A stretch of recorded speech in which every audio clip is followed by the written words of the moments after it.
سیدال خان ناصر پټ خزانه وایي چې سیدال خان د افضل خان زوی دی او باړیزی ناصر دی چې پلار یې د وازې خوا په ډیله کښې اوسېدی چې د سلطان ملخي توخي پر مهال باړیزي او ابدال خان راغلل او په اتغر کښې میشته سول. ابدال خان د عادل خان توخي په ملګرتیا د صفویانو سره جنګونه وکړل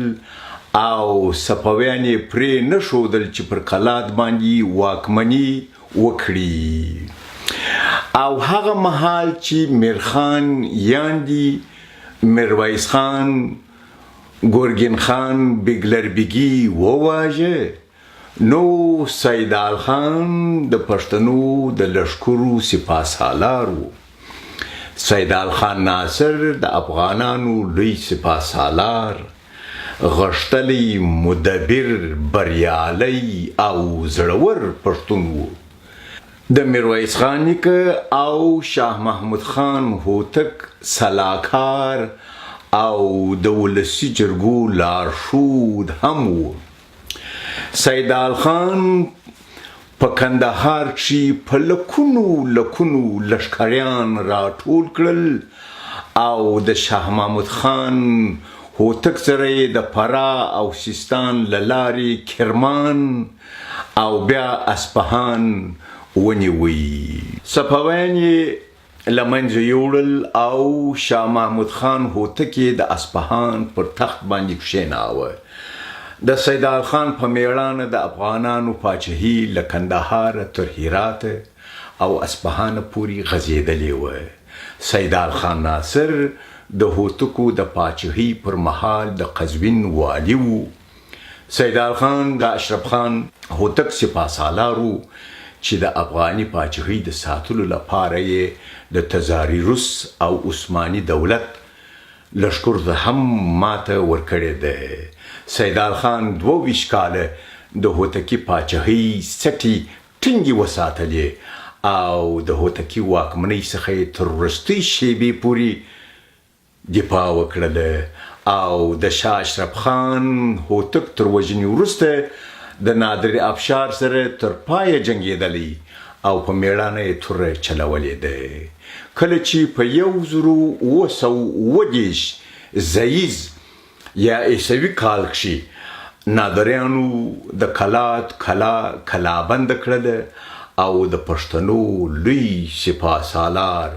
او د پارس د جنګونو فاتح او د پښتو ریشای یعنی شاعر سیدال خان ناصر د نادر افشار په لاس کښې ووت. نو د نادر افشار په امر یې پښتني سترګې ځینې وکښلې. سیدال خان ناصر د ژوندانه وروستۍ شپې اروزې د کابل په شمالي خوا شکردره کښې تېرې کړي دي او د سیاسنګ په هدیره کښې ښخ دي. د هوتکو په نارو کښې وایي د زمریانو سوې خالي د وطن درګي او نادر وکښې د سیدال میړني سترګي. سیدال خان ناصر نه یوازې سپاسالار و بلکې د فقه تفسیر فصاحت صرف نحوي او فارسي پډي کتابونه یې پرې وانه لوستي ول او پښتو شاعري هم په خټه کښې اخښلې وه او ډېر تکړه ریشای یعنی شاعر هم و چې دا لاندې بدله د پټې خزانې د لیکوال محمد هوتک په ګوتو ورغلې وه. دی وایي یار ماته هسې ګران سو راچیر تر ټول جهان سو نور نه وینم په سترګو جهان ټول راته جانان سو. دوی زلفې دي اوږدې کړې پر مخ دي را خپرې کړې سرې اشرفۍ دي پر تندي باندې سپرې کړې ګرځې په باغ کښې په ګلونو کښې نخرې کړې په اور دي وسوم یاره راته اور تازه بوستان سو. مین چې اشنایي کا شپه ورځ به ګریاني کا شهید ستمګاره خوشحال زړونه به زخمي کا لیندۍ لري د ورځو د باڼو غشي کاری کا. فرهاد می ګوره خلقه د دلبر د تیر نشان سو مین پر لوی غروزی سرتور پر نیمو شپوزی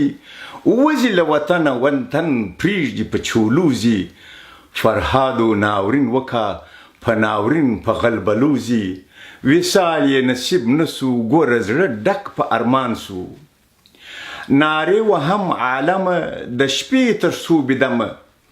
ناتوانه د بیلتون یم یو ګړی نه لرم دمه بېتا مې نفس خیږي راځه زما د زړه همدمه نظر پر ما غریب کړه چې تاخون مې ستا په ځان سو او شبنم په ګلو ښکاري زما اوښکې دارې دارې خناب ځي ستا له غمه زما په مخ شي لارې لارې تمامه شپه کم تېره په ژړا په نارې نارې او ښکاره سوه چې مجنون یم لیونتوب مې اوس عیان سو او بوستان ښکلی زیبا دی رنګین په اوښکو زما دی د زړه پر هار ګلګون دی چې بلبل په تماشا دی په مینه مې زړه وچاودی ته وایې په خندا دی او نتلی د بیلتون یم نتلی د بیلتون یم زه سیدال دا مې بیان سو یار ماته هسې ګران سو راتیر تر ټول جهان سو نور نه وینم په سترګو جهان ټول راته جانان سو دا وه د سیدال خان ناصر پیژندنه او ډیره مننه